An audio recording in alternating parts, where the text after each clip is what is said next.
So what is the good? It's something that philosophers have been arguing about since, well, forever. Around 57 AD, the Apostle Paul gave his definition of the good. And it was something that most philosophers certainly wouldn't agree with, and perhaps you might not agree with it either.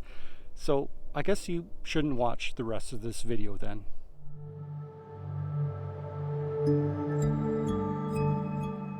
Hi everyone, and welcome to the Thursday Bible Brief. If you're new here, we're now just about halfway through our top 10 most searched for Bible verses on the internet, with Romans 8:28 being number 4. Romans 8:28 says this, "And we know that in all things God works for the good of those who love him, who have been called according to his purpose." Now, in order to understand Romans 8:28, we first need to go back up to verse 18, where Paul is telling the young church in Rome that any of the sufferings that they were having to endure for the sake of the gospel were not worth comparing to the eternal glories that awaited them in heaven for those sufferings. And that was no empty, offhanded remark by the Apostle Paul, because if there was anyone who knew anything about suffering, it was him. In fact, just a few years prior to writing to the Romans, he had written to the Corinthians telling them that on 5 separate occasions he had been flogged. He had been beaten with rods 3 times. He had been stoned once and left for dead.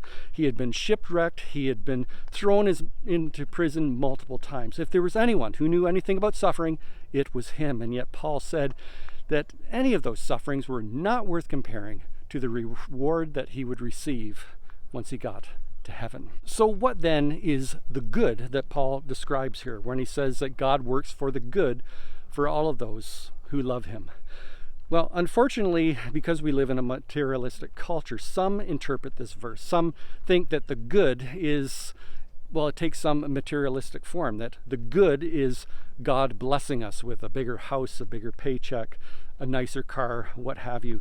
But that's not the good that Paul is talking about here. Rather, the good Paul explains in verse 29, the next verse, where he says that God has predetermined the believer to conform to the image of Christ.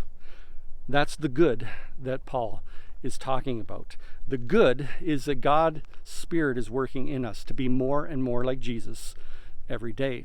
And that no matter how much adversity we may face, God is there with us to help us. That's the good. And because we live in a fallen world, because we live in a world that is often hostile to the good, we may very well have to suffer if we want to be more like Jesus. But remember, any suffering that we face in this life is not worth comparing to the eternal glory that we will receive in the next life.